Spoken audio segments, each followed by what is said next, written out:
due is after tomorrow, midnight, and remind me to give you your quiz copies. They are okay. So as you can see here, there's a folder called Raad and another one called Sadiq. Sadiq, I think you have the movies, but I'm putting the movies you need in each one of the folder. So please copy the Raad one and try to watch, if possible, before next time. You have two movies in there. One by Maroon Baghdadi called Or la Vie. It's on the kidnappings of what we will call today the Westerners, because this is how it was called by the Hezbollah.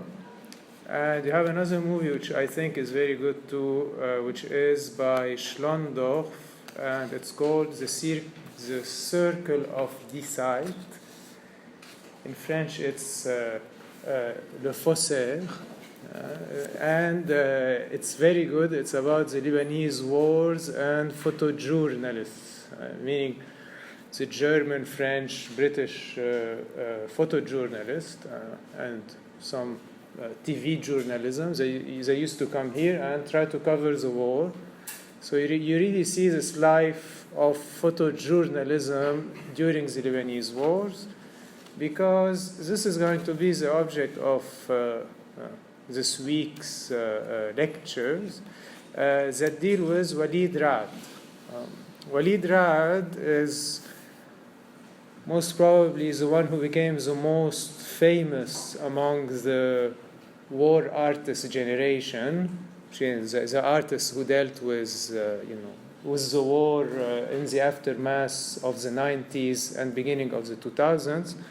And he became quite famous with exhibitions in MoMA and stuff like that, so an international kind of renown. So whatever is the case, Walid Raad really deal with photojournalism. I think that one of his main objects is photojournalism during the Lebanese wars. And I'm saying this because his thesis, from which you will read, you have readings already in the box, and they are taken from his PhD thesis. In his PhD, he analyzes Or la Vie, which is the movie that I am asking you to see. And Or la Vie deals with photojournalism, and the other movie also deals with that. And there's a whole thing to reflect when it comes to how to cover a war, how to make a coverage with images of a war. How do you take pictures? Can you take pictures? You have all kinds of issues around that. Is it ethical to take it, not to take it?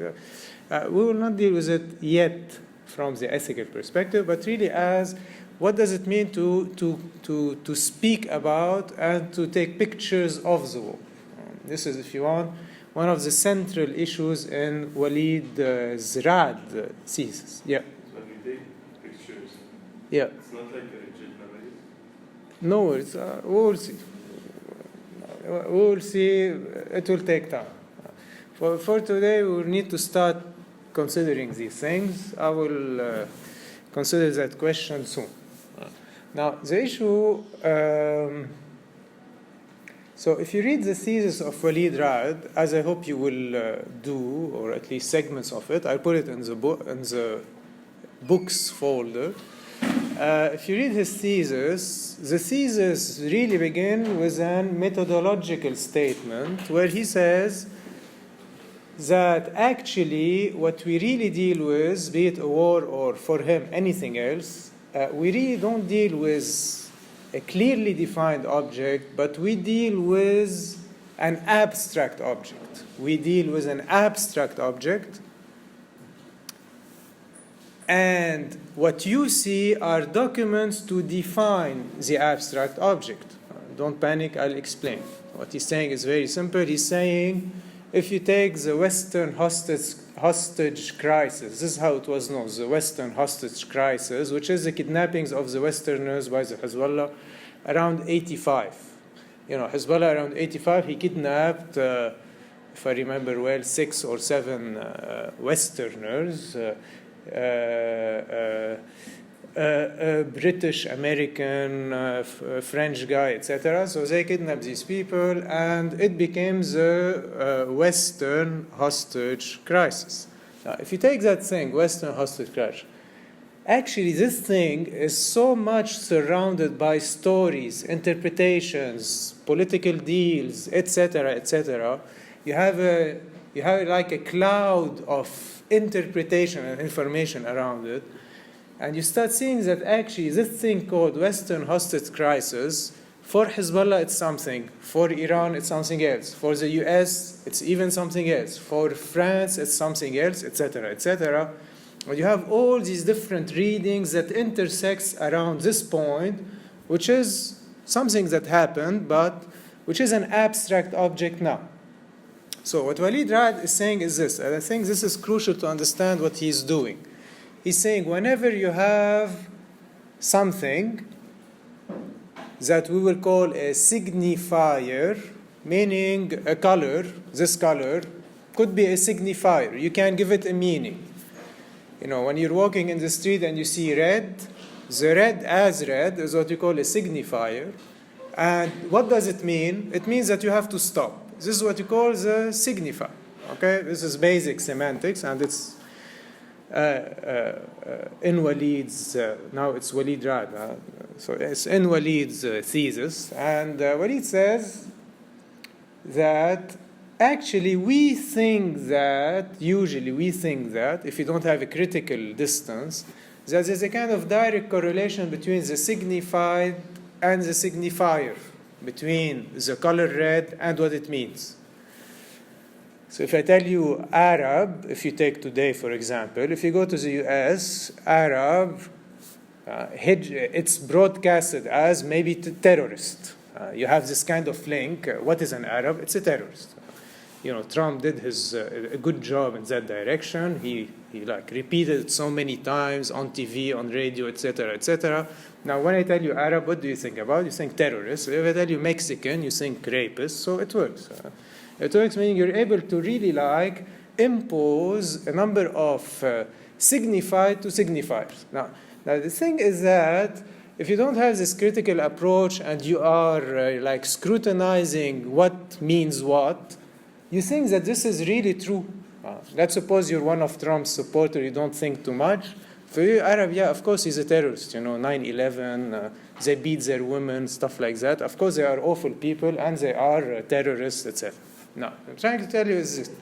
What I tell you is that this kind of accolation, this kind of bringing together signified and signifier is not at all something natural or universal or a kind of idealistic relation, or you don't have a kind of idealistic relation between these two. Even though the West, as you will see, we'll talk about that in this. The West, if you want, we'll see what this means, has a tendency to present the relation between signifier and signifier as if it's just how things are, as if you have a transparency between these two. So what Walid Raad is saying, he's saying, well, if you take Western hostage crisis, actually the meaning you give to it will depend on who is giving the meaning and for what purpose, and actually it doesn't mean the meaning as such. I hope now you're getting that. Sheen, when Trump says Arabs are terrorists, it's because he has a very, very clear project to exclude, win the elections, invade the region, etc., etc. So it's not just like he's saying the truth of the Arabs. Right? So this is what Walid Raad is saying. Saying if you take something like Western hostage crisis, actually, each time you give it a meaning, it pertains to the way you want to survive. So if my survival depends on invading Iraq, the Middle East, and exploiting their oil to get the oil and get the cash, of course, it would be very practical to impose the meaning Arabs are terrorists and we are going to save their children, women, and stuff like that. Like in the Bush era, like they're coming here to save the people from these terrorists. Okay, so I hope you're getting this relation. See, what Walid is saying is that you don't have a transparent connection between this and that, including in the Western hostage crisis, which is, a crisis that occurred or which is in relation to the major powers. So Walid Raad is saying, the Lebanese wars is an abstract object. You can't really know what are the Lebanese wars unless you see who is talking and for what purpose. But it's not because Lebanon is plagued by the incapacity to write history and know the truth. So I repeat, some people say, the Lebanese war is so complicated because in Lebanon you don't have consensus, no one agrees, it's impossible to write a proper history, etc., etc. And this is why when it comes to Lebanon and Lebanon only, you have issues on knowing what is what. He's not saying that at all. I'm telling you this because if you dive into the literature on Lebanese art and stuff like that, it's a very common and, I think, mistaken interpretation to say in Lebanon we can't write history because we don't have historians, official power, state, stuff like that. This is why we're unable to do it, and the Lebanese war become like a mysterious object. So Walid Raad is not saying this. He's saying actually even in the states itself, the United States, which is the most powerful, administratively potent, organized nation of the universe, even there, the objects are abstract. Okay? I hope you're getting these two things. It's not strictly subjective, but it has a subjective component if we can say that the American administration has a subjectivity as a whole. Okay, I hope this is clear. Now, so he says the Western hostage crisis is indeed a kind of abstract object, and the documents that you produce are going to determine the abstract object into an object that serves your purposes. You have kidnapped people. Why? It's his wife that speaks. This was the meeting Peggy Say and the hostage families had been waiting for, a meeting with the president. For Say, it was a busy day, which included other meetings with politicians and ambassadors. Reporter Doug Embledge is in Washington and filed this report via satellite. The meetings in the White House went longer than had been expected. The relatives, including Peggy Say, spent a half hour with the president, twice as long as was scheduled, and well over an hour with other officials, including National Security Advisor Robert McFarlane. The relatives all seemed encouraged. He explained to us that, that he was concerned, that these were American lives that were valued and they wanted to get them back, and we spoke in very general terms, and he pretty much left it up to Mr. McFarlane and Colonel North and Ambassador Oakley to get into the nuts and bolts with us. And those nuts and bolts included some information the relatives couldn't say much about. It makes me feel better that they took the families into their confidence and at least gave us specific initiatives that they were pursuing, and made a real humanitarian effort to help us to understand and cope with the situation. They told you things that you're not supposed to repeat to us? Yeah. Intelligence type? They gave us some sensitive information. Earlier in the day, at a ceremony unrelated to the meeting with the relatives, the president didn't want to give us a clear preview of the upcoming meeting. He would say only he'd be telling the relatives all the things that are being tried to free the hostages. All the things that we continue to do to try to bring about their return. We do feel that the president is committed to getting these men out, that it is something that he does keep daily track of, and that he does understand the pressures that are on us. And I think he does understand the pressures that are on the men who are in captivity there.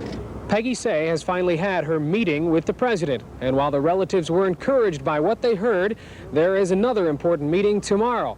That's when they'll meet with members of the House Foreign Affairs Committee. They are the people who help set this country's policies in the Middle East. At the White House, Doug Embledge, WOKR News.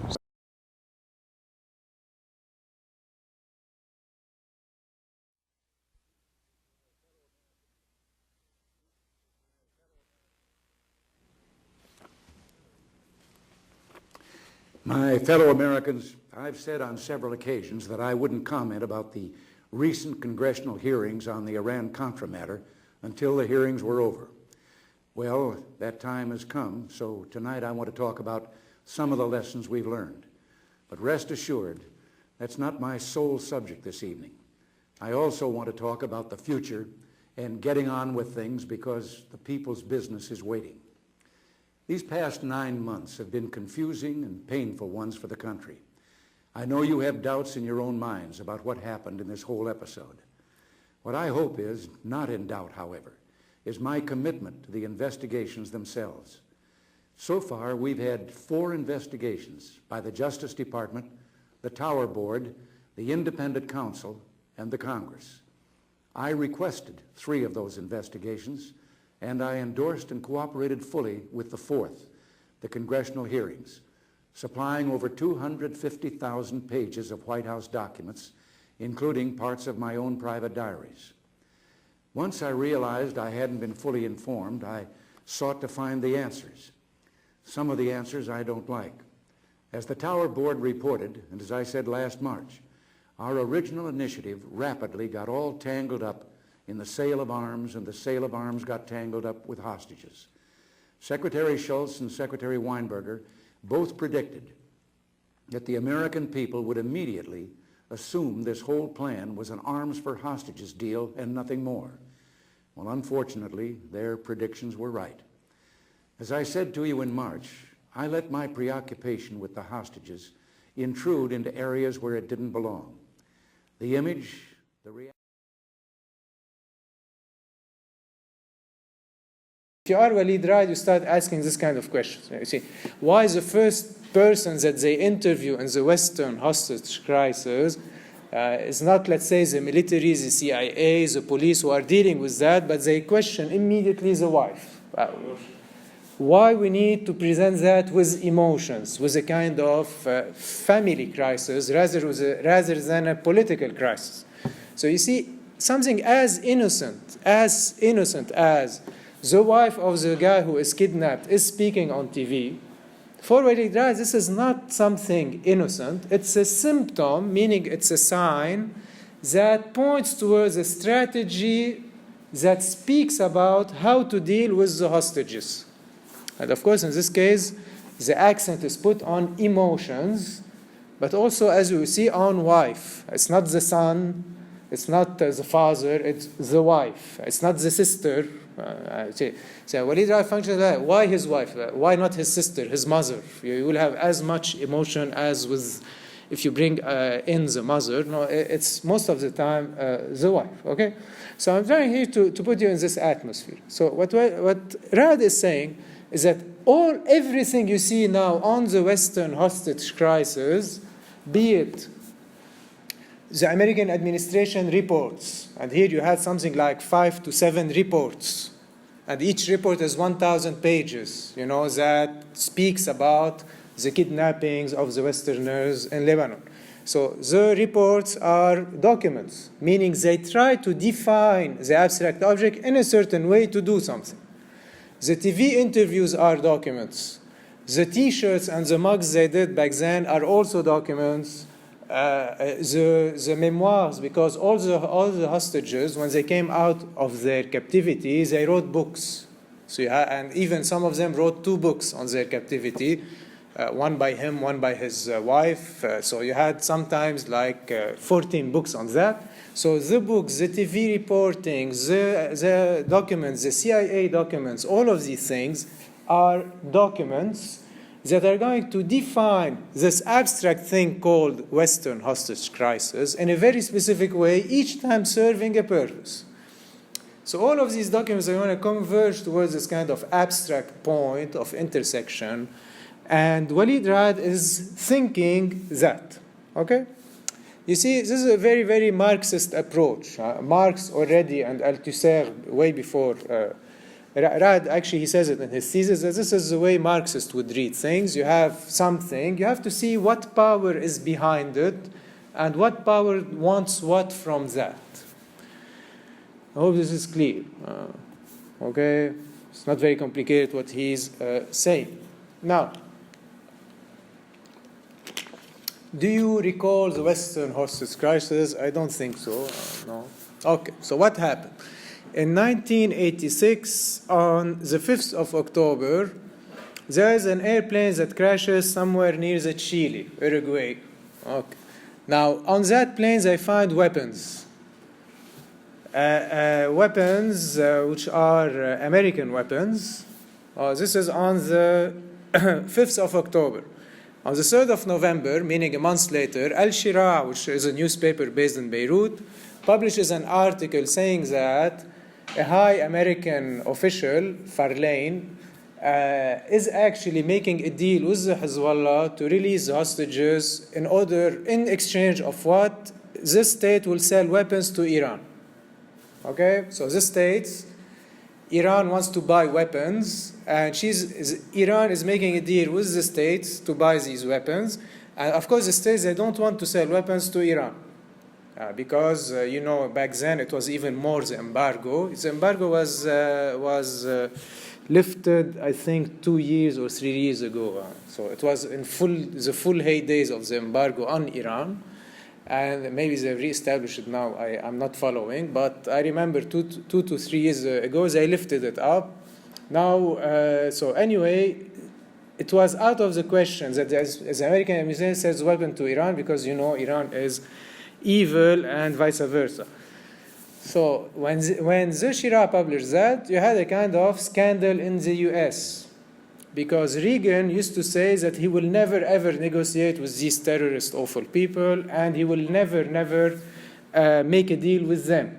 Now it appears that actually he's not only making a deal with them, and the deal consists in giving weapons to Iran. Now, the story doesn't stop here because Iran is buying weapons for $30 million. And actually, they discovered that from these $30 million, only $12 million goes to the US, and the other $18 million are sent to the Contra in the Latin America to back up the Contra, which are like a militia, a right-wing militia, fighting a communist government in the Latin America. Did you get the story? Okay, this is like CIA stories. So you sell weapons to Iran, you take the money, and with this money you hide a piece of it to sponsor secretly a right-wing militia in South America because you want to bring down a communist regime in South America. And this is how you do your deal. And on the surface, you say that you never negotiate with terrorists, and what's happening in South America is absolutely not concerning you. Okay? So, of course, when this story popped out, it was a scandal in the US. Now, to deal with that, we had like a series of what you call inquiries, a series of investigation. So the first investigation is that Reagan said, what is going on in here? And he sent for a first investigation. And they wrote what we call the fact-finding inquiry, which is a report that Reagan is asking for in order for him to understand what was going on. So this is the first report. The second report, he's saying that he doesn't know because he's not supposed to know. Okay, so this is why he sent for a fact-finding inquiry to say, explain to me how this thing happened. This way I'm informed of everything that was going on in detail. So he asked for the fact-finding inquiry. Now, the second one is what we call the Senate Intelligence Report, which is a report that tries to establish that Reagan was innocent from all that mess, that actually he didn't know and he never knew, and it's the secret agencies that did that. In reply to that, you had another report, which is what you call the Tower Commission report, that tries to investigate how something as big as that went wrong. So it tries to investigate the health of the American administration. And then you had two other reports, the Republican reports and the Democrat reports, after the hearings of Poindexter and North. So I will cut it short. Don't worry, you don't need to know each report. But the idea is that you had so far how many reports? 1, 2, 3, 4, 5 reports, 5 reports where each report is something between 500 to 750 pages, 500 pages to 750 pages. And in all of them, the pages allocated to the Lebanese situation totals exactly 14 pages that you find in the Democratic report, and in these 14 pages that speaks about the Lebanese situations, the war, etc., you only have a chronology of the events, and that actually the interventions of the United States in the region are sometimes violent, and that's it. Okay, so this is what Walid Raad is stigmatizing. Like you are dealing with a hostage crisis, it's very symptomatic. It's like almost incredible that in these 7 reports, and there's the last one actually in 1993, that in all of these reports, none of these reports asks the question why these Westerners were kidnapped. Really, like you read and read and read, and you don't see anywhere someone trying to explain why the Westerner were kidnapped. And this is what is symptomatic. Now, I hope you're seeing how he functions. It's very symptomatic to write all of these things and to never really address the question, why is there a kidnapping? Now, if you look at these reports, what's interesting about them is that they really deal with the inner health of the American administration. Which is they deal with how come the president didn't know, and actually if he knew, what should the Senate do, and if the Senate does something to the president, who will take the decision? It's the kind of inner functionings of the administration, and this is what these reports are really for. So I hope now you understand this question of abstract object, documents, and what the documents are used for, and for the survival of what. In this case, what is really at stake is the survival and the reproduction of the American administration, meaning the hostage crisis is simply read as a symptom of a deeper crisis, which is the crisis of the American administration and nothing else. Okay, did you get this reading? Which means that if Westerners are kidnapped in Lebanon, the only important question is, why is this doing a crisis in the US, and how come the high officials did know, didn't not know, and how this thing works on the level of the administration. So I read you here a quote by Walid Raad, this way you understand the thing. It confirms that the investigations, by way of their investigative scope, meaning what is being investigated, and mandate, became a crucial element in managing the political crisis surrounding the abduction of Americans in Lebanon. So actually all of these reports are just here to manage the political crisis, which is Reagan accused or not? And their aim is to try to save Reagan or not. If you're a Democrat, you want to bring him down, etc.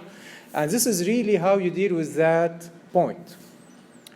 Through these investigations, the abductions became regarded primarily as an effect of a more urgent crisis, one that concerned the good health of the American political system. Right? So here, this is how the American political system reproduces itself.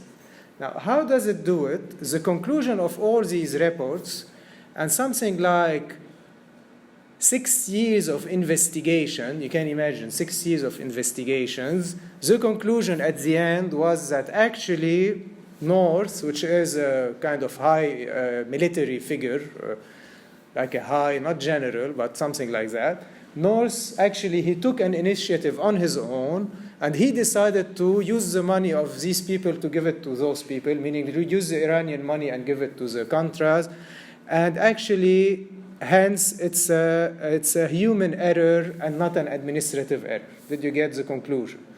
All of that is to say that you have a structure which is very, very coherent and not bad, and it could be ameliorated. You can make it even better. The relation between Senate, NSC, meaning National Security Council, White House, all of these organisms, actually it's a good structure. And how did this pass through that structure? It's simply that you have this guy, which are actually two guys, Poindexter's and North, who improvised on their own. So you have a human error that explains that. And given that they are officials working in the secret police, they are not punishable. So conclusion, that's it. So practically put, no one went to jail, and the file was closed. Okay, now here I want to emphasize this. You see, how you solve that? You solve it by relating structural problems to human error. Is this clear? The Western hostage crisis is not about the support of the US to Israel. It's not about the fact that you had 17 fighters, Lebanese and other, which were taken hostage and kidnapped by the Israelis in their prisons. And it's not about the intervention of the US in Lebanon, which were a bit heavier than now back then, when you had the Eisenhower ship bombarding the mountain. And it's not about all of these things. It's just about, you have a problem on the level of the administration, and actually it's because a guy committed a kind of personal mistake. It's a personal mistake. And I hope you see now this accolation. You had this kind of bringing together two things. What is the crisis? It's a human mistake. What is really why did this happen? First, you displace the whole issue towards an administrative issue, and you say, actually, it's a human mistake. The crisis is a human mistake. And by bringing this on that, what do you miss? You miss the whole history, political history of the US and its interventions in the region. I hope now you see how it works. You block the meaning by giving a very kind of singular universal correlation, and then you say that if this is the meaning, you can skip the whole history that led to the kidnappings. Okay? I hope this is clear. For example, Walid Raad found it very, very symptomatic that even the Democrats, which are supposed to be cool, the Democrats are Obama, Sanders, and these people. It's not like Trump and Bush and these people. So even the Democrats, when they wrote a kind of study of the Lebanese situation, all what they wrote is that, like a chronology. Like in 1970, let's say 75, the war begins, then you have the attack on the embassy, attack on the military camps of the Marines, and it's a chronology. And when you read this chronology, it's apolitical. What does it mean? It means that as if the Hezbollah are back then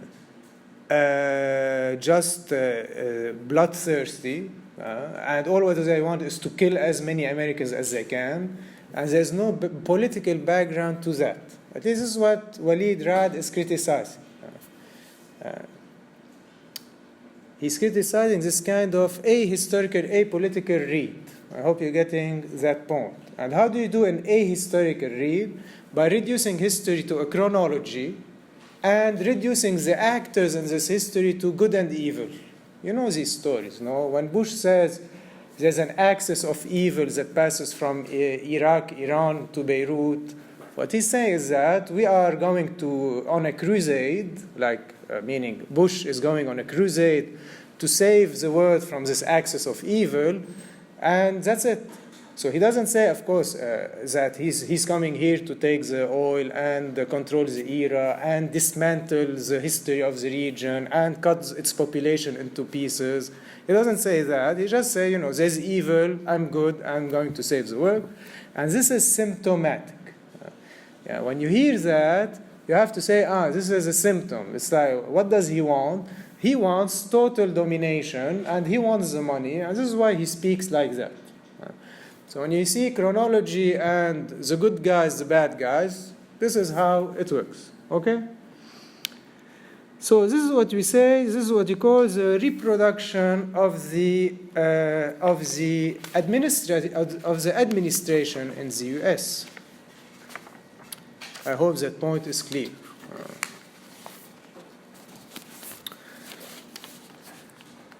So the administration wants to reproduce itself.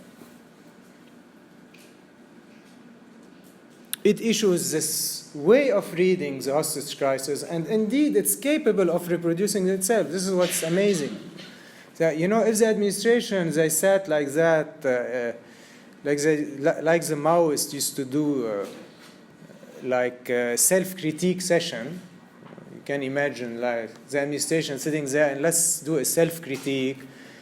Instead of just trying to save ourselves the way we are, let's really try to think in depth why these people there in Lebanon, maybe they're not just savages, why are they kidnapping, Westerners? Why are they doing that? No, yeah, in parentheses, the Maoists, yeah, usually leftists, they have this tendency to do a self-critique. You know, it's very known, especially in the 70s. Around the 70s, everyone should do his self-critique. Especially if you're a communist, you really reflect, are you still a bourgeois or not? Do you like your bed too much? And if you like your bed too much, you do your self-critique, okay? So in any case, if the administration wanted to do a kind of self-critique, you can see that things can go very bad. Yeah, it cannot hold anymore. If they start thinking about why they intervene in such a savage, violent way in the region, and should they really do that, and etc., the thing doesn't work anymore. First, they will not get the oil. They will have to break their contracts with the contractors, with etc., and this whole structure will collapse. This is why the points that shouldn't be addressed, which is yet the most important point, is why do you have these problems here? Of course, you shouldn't address that because you, in a way, you know why you have this problem here, and all what you want to do is keep this problem here and just take whatever you can from here. So I hope you got the first point. First point, reproduction of the American administration by coupling human error, structural issues, and you put aside politics, history, etc., and this is how you're able to reproduce yourself. Okay. Now, the second point I want to address is the reproduction of the Westerner's subjectivity, as Walid Raad calls it. Now he's talking about those who were kidnapped, and not anymore the administration dealing with those who were kidnapped.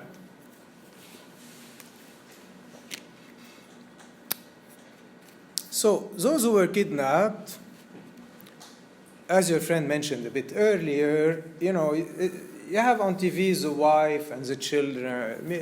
Usually the wife is the spokesman of the kidnapped man because they are all men. And if you read the memoirs of the kidnapped people, if you read their memoirs, their books of captivity, Walid Raad says that, you know what, it's quite remarkable. All the books begin with a description of the weather.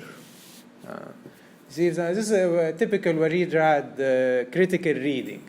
He brought the 12 books, he opened, first page, I'll read you. May 28, 85, a typical Beirut morning, swiftly brightening as the sun burned off the early morning mist. This is the first book.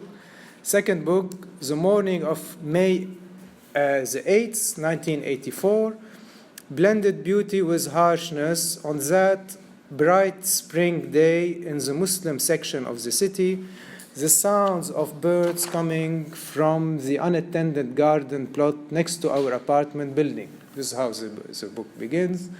The other book is Beirut, 20th of February, 1987. When I woke up, it was dusk. For a moment, I lay still, slowly, reluctantly returning to the conscious world. It was unusually quiet. A gentle breeze stirred the faded hotel curtains, bringing with it a hint of sea, Beirut. Okay?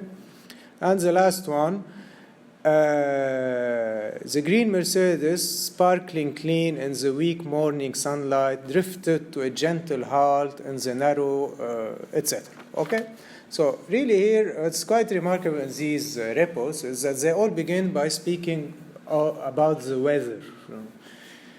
And he says this is really like quite remarkable. It's quite remarkable to speak about the weather to begin a book on a political kidnapping, practically, because it was a political kidnapping. It's not that it was a kind of psychotic kidnapping where people from the south decided to kidnap Westerners just like that. It was a political kidnapping for armed-days, geopolitics, and stuff like that. And all the reports really begin with this kind of weather thing. Now, why do you begin with the weather? Walid says you begin with the weather because you need to show that this context is a natural context. This context is not a historical political context, but it's just a place where you're here and the world is simply trees and wind and the sea and the flowers and stuff like that. And you're just here as a human being, and you're facing as a human being nature, which is a beautiful nature, the nature of, at least this is how it is described, of Beirut. I hope now you got this thing. So when you correlate, I'm just a human facing nature, you put aside that this is actually a war and you have all kinds of issues and you present the scenery or the context like that. Now, the other point is that all of the abductees, they speak about their profession. And all of them are very, very surprised by the fact that their profession shouldn't lead to a kidnapping. For example, you had a guy, a missionary, a guy on a Christian mission, who actually was working here since 30 years, and he was really, really surprised that they kidnapped him, especially him who used to help the Lebanese and do all kinds of works of benefactory works. You had a professor from AUB who was kidnapped, and he also was very, very surprised that he was kidnapped because he's just a professor in AUB and he has nothing to do with politics nor anything. He wasn't even a professor of political study or anything like that. So they kidnapped him too. And you also had a journalist who was kidnapped. The journalist also thinks that why would they kidnap a journalist? Okay. So now I hope here you see again this correlation. I think really this is what is a bit painful, but you really need to understand if you want to acquire the critical distance that Walid is inhabiting. Huh? Of the kidnap, I don't have the number for each one of them, but around, if I remember, I don't have the number, around 3 years or more. Yeah, it was a long kidnap. So until they settled the deal. So when they got the weapons, I think they were released. When Iran got the weapons, they were released. All of them were released. Now, the thing is that you will have more details soon in the short clip I will show you. Now, I hope you will focus on this correlation. What is the correlation? You as a journalist, what do you say? You say, me, I'm here to do what? I'm here just to report the war. And am I doing something good? Really? Between you and yourself, do you consider that reporting on the war, and really he was good, this weird guy, and he was not like doing it maliciously or anything. He was here, let's say, dispatched by CNN to make it easy. I don't know which journal was sent him. And he was just reporting the war and writing his text and stuff like that. So Will says that as a journalist, I'm bringing the truth to the world, and they kidnap me. It's really unfair. The missionary says, I'm helping children and they kidnap me. It's really unfair. And the EV professor says the same, like I'm teaching, why do they kidnap me? Okay, now, reading of Walid Raad, I hope now you get the critical twist, is that actually missionaries, professors of the teaching system, and journalists have a colonial history, which means that imperialism and colonialism implemented itself and still implement itself by having missions, educational systems, and TV broadcasting channels in this region. Did you get the twist? So what he says is that when you relate yourself ideally to your profession, you say, me, I'm just a guy and I'm doing my job perfectly. What do you put aside? He put aside that actually if you are an American covering the Lebanese war, it's very symptomatic. And if you are an American teaching the Lebanese population, it's also very symptomatic.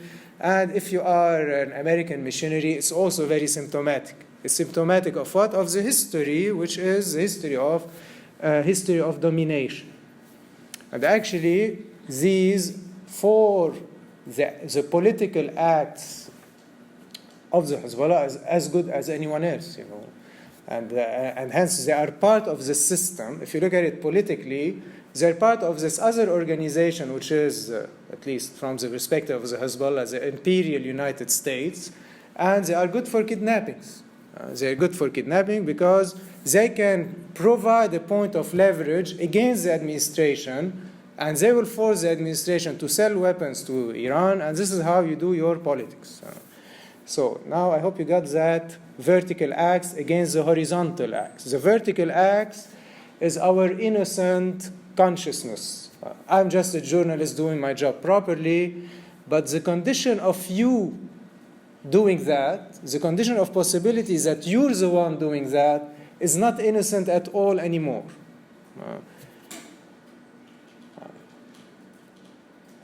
Very simple question. Why it's not Pakistan who is covering the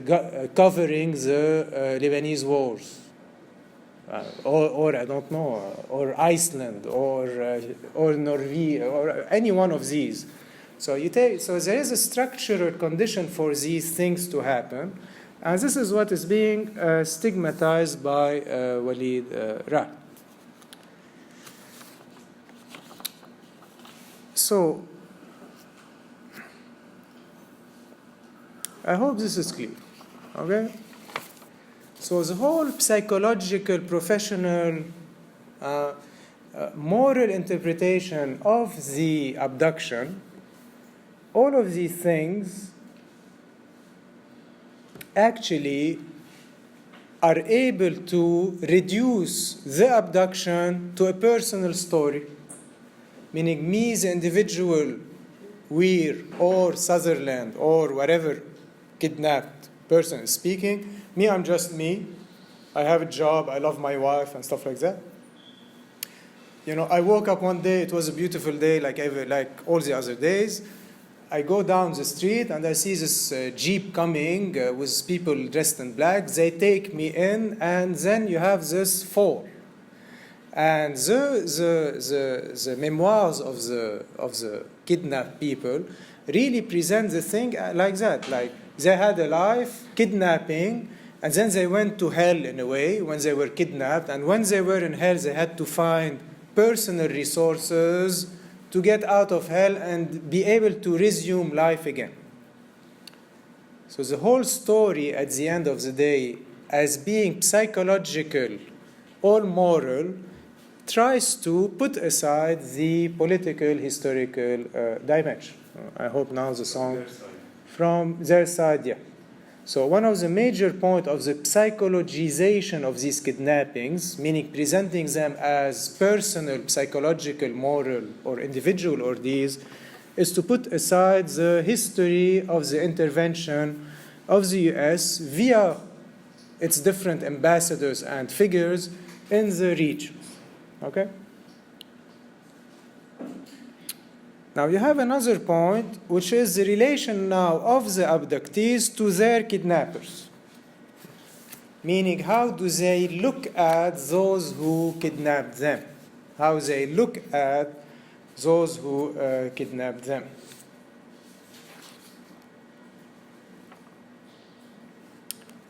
So now here,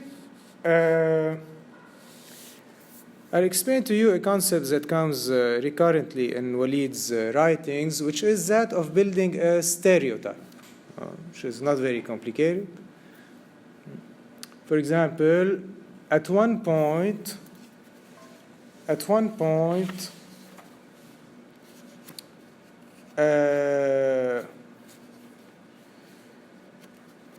one of the abductees, one of the kidnapped, describing his kidnappers, he says that, how do they look? To make it easy, he says, This is Anderson. Anderson repeats that the guards are pretty much as one would expect, short, dark-skinned, usually with a short, scruffy beard and large, hawk-like Arab nose, nothing that would help very much if we had to describe them to someone. Okay? So Anderson, one of the kidnappers, how does he describe his whole kidnap? What is characteristic of it? You know, they look like Arabs, to make it short. They look like Arabs, and so practically you put all of these in one category. They are all Arabs, and how does an Arab look? You know, he has this nose, the hawk nose, scruffy beard, and a bit short, brownish stuff, an Arab, and that's it. That's it, and here, this is how Raad analyzes this sentence. Now, I hope you're getting this document analysis thing. Raad says, in effect, the ideological and political implications of Anderson's descriptions is that it does not matter who the captors are. It's very symptomatic. He doesn't say these are, let's say, the Hezbollah, which are backed up, or they doing this because of that, and these Arabs are not those Arabs, because you have the other Arabs killing these Arabs. He doesn't say that. He just says that they're all Arabs, and we are kidnapped by these scruffy, bearded people. And Walid is saying that. He's saying, in effect, the ideological and political implication of Anderson's descriptions is that it does not matter who the captors are. What does matter is that they are undoubtedly Arabs. Now, when you do that, you're able now to build a stereotype, because with the stereotype, you can manage with these diversities that you don't understand. You build a stereotype. Who kidnapped me? The Arab. And usually the Arab is also Muslim. Walid talks about it. So he's Muslim and Arab. And this is how you build the difference between you and him. And this difference is built between you and him because you are a Westerner. You're not brownish, but you're rather white. And you are a Christian. And this is how you create this clash between the two. Now, this clash is pushed further in the abductees' memoirs. Actually, in many of the memoirs, the identity of the Westerners is brought together as opposed to the identity of the Arabs. Now, what am I saying? What I'm saying is that among the kidnapped people, you had a British guy and a guy from Ireland. And these two, they are not supposed to be friends. But under captivity, they become really friends by opposing themselves to another group, which is the group of the Arabs. Okay. So the stereotype functions like that. How does a stereotype function? A stereotype functions when you see differences that you don't really understand, you put on them an image which is very fixed and stable, and you give it very hard properties, and this is how you're able to deal with that. This is how you're able to deal with these other people. So actually, the stereotype, it's itself a strategy to survive. It's a strategy to survive by picturing the other as that thing and reducing him to that thing, which will allow you to have automated responses to that thing.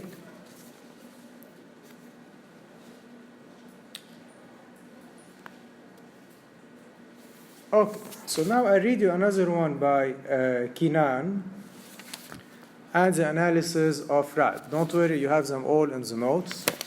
I'll just read and comment. So Kenan says, and here it's related to these cliches and stereotypes. Kenan says, the men that kept us were far from the cliche image of the terrorist. Which is interesting that Kenan has this kind of awareness of the cliche, etc. So the men that kept us were far from the cliche image of the terrorist. There were a composite of different needs and motivations. Imagine a man aged 20 to 30, but with the maturity and intelligence of a 13-year-old. A mind steeped in fundamentalist and medieval suspicion, a man propagandized into a set of beliefs and values which it was not informed enough to understand. Okay, I hope you're getting the picture. But weak and fearful enough to accept unquestionably. This was the kind of person to whom we were subject, and the contemplation of it was disturbing. Okay, so he pictures them like these little kids, mentally retarded, and he thinks that this is what they are.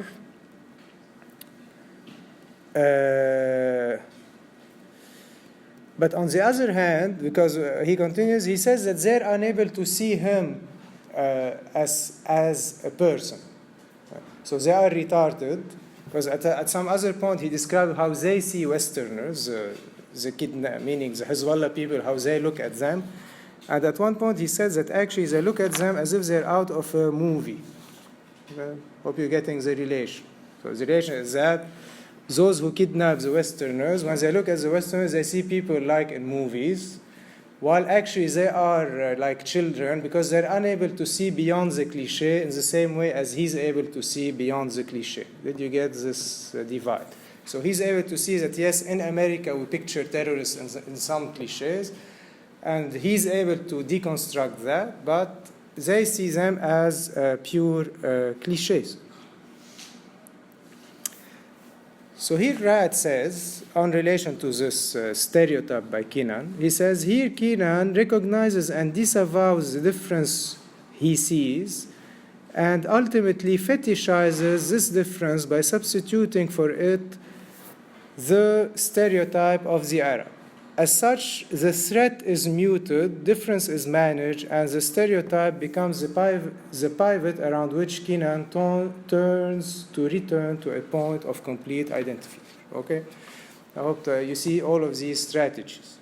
So Keenan, he stereotypes them as Arabs, but he's able to deconstruct the cliché, while them as Arabs, which are mentally retarded, cannot deconstruct the clichés, and they are completely obnubilated by the Hollywood images they see on TV, and they look at them as strictly white unbelievers, stuff like that, and they don't have the capacity to criticize the images they see. Okay, I'll speak about the last one before showing you the movie.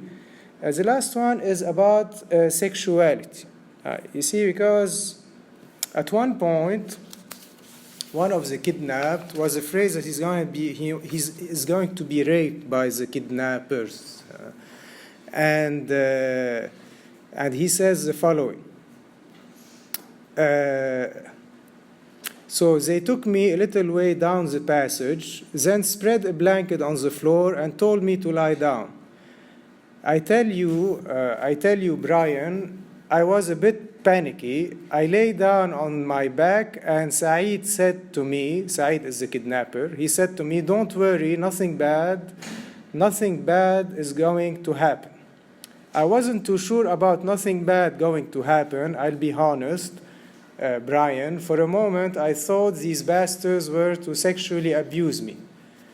Okay, at that point, he stopped laughing for a moment and quickly said to him, you must be joking. Who would want to sexually abuse a piece of rubbish like you? Okay? So I hope you got that scene. And here Walid's reading is that actually, when it comes to the Orientalist projections, if you read books about the Orient and stuff like that, you have a lot of projections that the Orient is a place where everyone is a bit perverted, where you have too many homosexuals, they have sex with the ghulam, as we used to call them back then, meaning young men, and women are too sensual. And you have this kind of imagery around the Orient that you can read in Edward Said, Orientalism, or his critique, which is really like present in these kind of reflexes that... So this is why it was very important to bring in the woman after the captivation, the wife, and not the mother or the son or anything like that, in order for the Westerner, at least this is the analysis of Raad, to reaffirm that he remained heterosexual. He didn't have sex with his cellmates, nor with the kidnappers, even though he was confined for 3 years among very, very awkward and bizarre characters. Okay? It's the best talks to the wife. It's the Yes, but also the wife, wrote a book, and the first person to appear on TV is the wife. Yes. Yeah, but Walid Raad reading, at least, is why it's the wife who appears on TV. Because you have a whole, how can I call it, a kind of, in quote, imaginary projection about what could be happening in South Lebanon when you are kidnapped by these Arabs, which are weird, a bit perverted, savages, etc. What can they do to you there? They will rape you for sure. And this is why it's very important after the kidnappings to say that no, he is still a white man, a strong white man. He wasn't degraded or depraved by his stay in captivity. So it's very important to put this image as a way to reaffirm the identity of the white man. Now, Walid Raad made a movie of that called the Bachar Tapes. Now I'll show you the movie. This way you can breathe. There's more in the nose, but it's the same way. Each time they say something, he sees what they are trying to defend or hide or escape. So these are the Bachar Tapes. The Bachar Tapes is a story. It seems that among the kidnapped, they kidnapped by mistake a Lebanese guy, and he was with them in the kidnapped set. And his name is Bachar, the guy. So now I hope you will hear in what he says what I told you. And you see how Walid makes his movie. Actually, it's a reply to what the CNN, etc. was saying. This is the reply.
اسمي سهيل بشار، عمري 35 سنة. انخطفت بال 1983 وفلتوني بال 1993. أنا أصلي من حولة من الجنوب. إذا هالتسجيلات رح تنعرض بطلب ترجمتهم للغة البلد، كل بلد بلغته، يعني بالإنجليزي لأمريكا، بالفرنسي لفرنسا، بالعربي للبلدان العربية، وهكذا دواليك. تبلج صوتي بصوت نسائي لقراية النص بنبرة هادية. ترجموا هالنص بالإنجليزي واعملوا له سوتيتراج. خلوا السوتيتراج تبين بلون رمادي بدون صورة، وإذا بتفضلوا استعملوا اللون الأزرق. أزرق مثل البحر.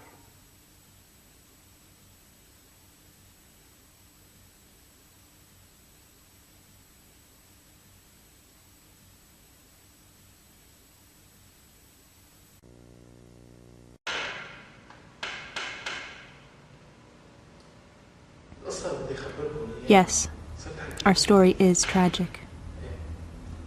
Yes, it is sordid. But you have to remember that it is first and foremost a story.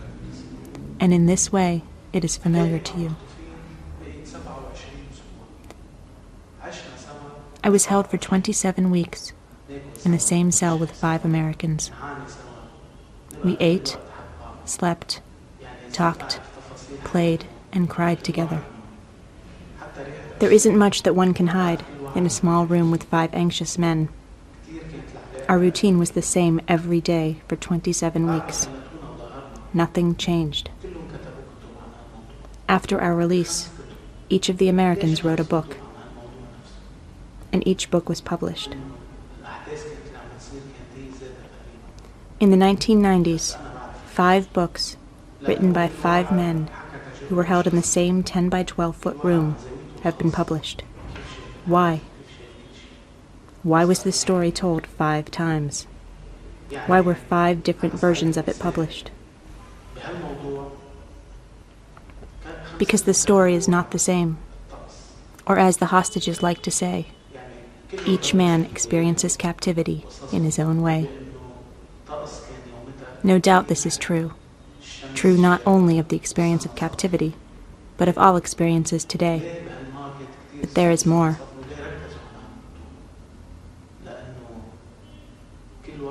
I remember asking Terry, for a brief David, period in the Ben, summer of Marty, 1985, and Tom, 6 about men how were they held kidnapped. together in the same 10 by 12-foot room in the basement of a building somewhere in the southern suburbs of Beirut, close to the airport. 5 were Americans, 1 was Lebanese. They were I remember asking Terry, David, Ben, Marty, and Tom about how they were kidnapped. They all began their story by talking about the weather. The weather?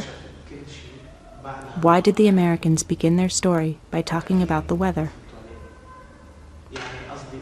Is it because they want to present what happened to them as something that was natural and unpredictable? This would be unfortunate, but expected.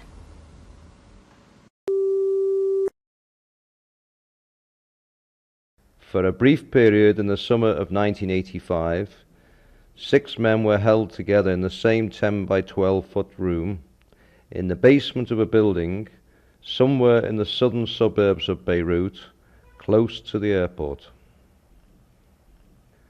5 were Americans, 1 was Lebanese. They were Benjamin Weir, a Presbyterian minister who had lived in Lebanon for 30 years, Martin Jenko, head of Catholic Charities in Lebanon, Terry Anderson, Middle East Bureau Chief for the Associated Press, David Jacobson, an administrator at the Teaching Hospital of the American University of Beirut, Thomas Sutherland, Dean of Agriculture and Food Sciences at the American University of Beirut, and Suhail Bashar, a low-level employee at the Kuwaiti Embassy in Beirut. The 6 men were brought together just as the arms for hostages negotiations between the United States, Israel, and Iran became serious in early 1985. The arms sales to Iran resulted in the release of Benjamin Weir, Martin Jenko, and David Jacobson in 1985 and 1986. Thomas Sutherland and Terry Anderson were released in 1991.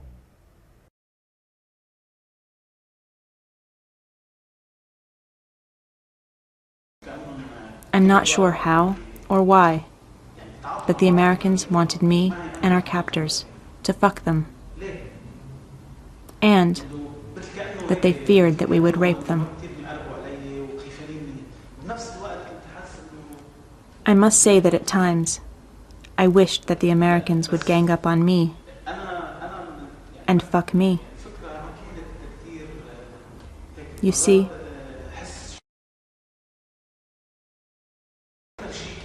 they were convinced that they were fucking in the next room every afternoon.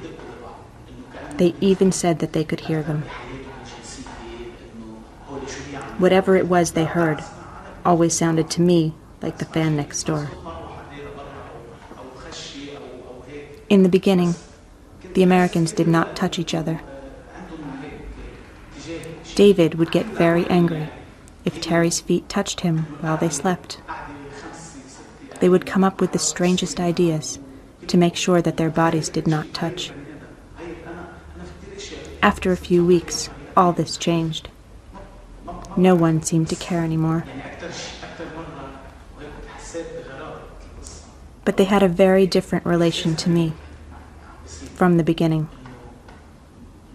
They were clearly disgusted with my body, but they touched me all the time. I remember one night in particular, one very hot summer night, when the room was filled with the stench of our sweat. As usual, we were all on the floor, sleeping or trying to sleep. I felt someone's ass rubbing against my crotch. Someone was rubbing himself on me.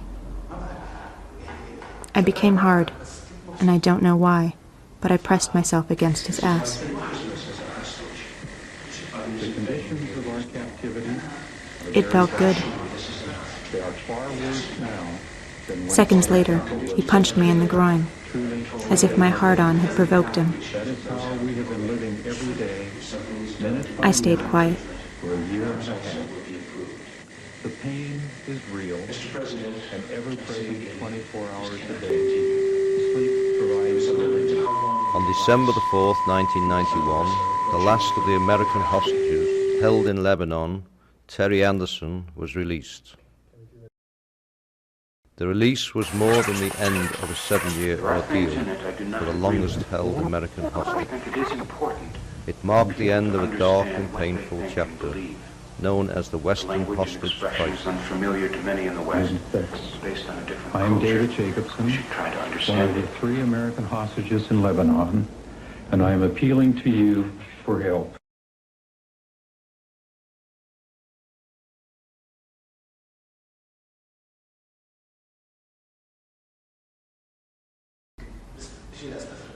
I could hear.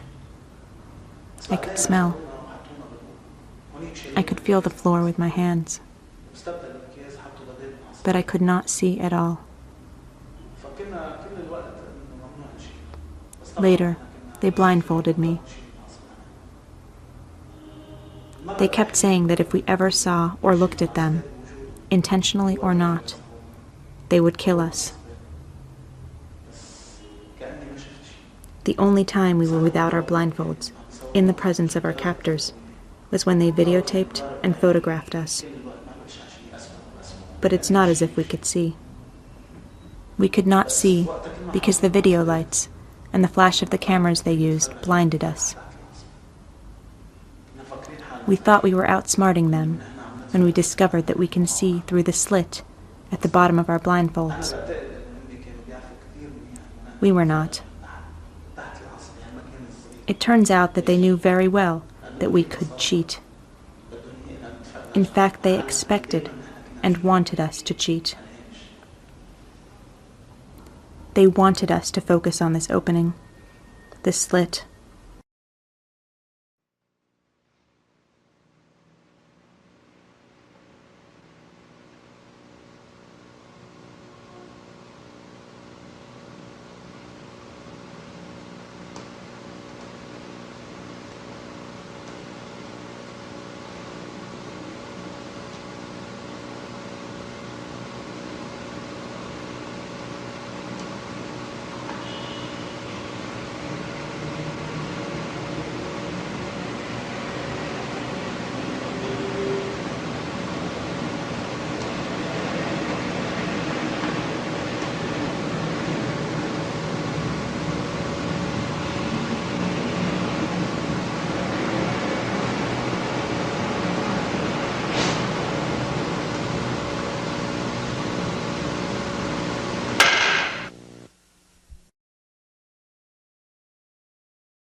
can consider that as a counter document, which means you take all the documents that are usually produced, personal accounts, Reagan speaking, all the cliches and sexual projections that circulates, in this case in the States, about the Orient, Lebanon, stuff like that, and you build a video which play with these things or which counter these, and you build on these stories.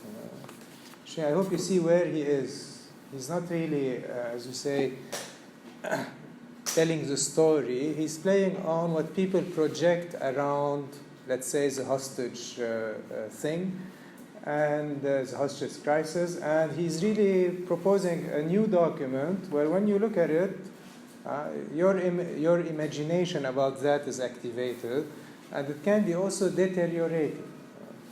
So you can think, his anecdotes about the sexual relations with the other captives, that maybe it's true, not true, stuff like that. And it populates your imagery. Is this clear? Okay. So I hope you see how he proceeds. You have documents, and he's going to counterattack by producing a counter document, and he underlines it subtly, sometimes bluntly, in his counter document. Okay? You have questions on that? So please take the movies if you can, and we will continue with Raad next time.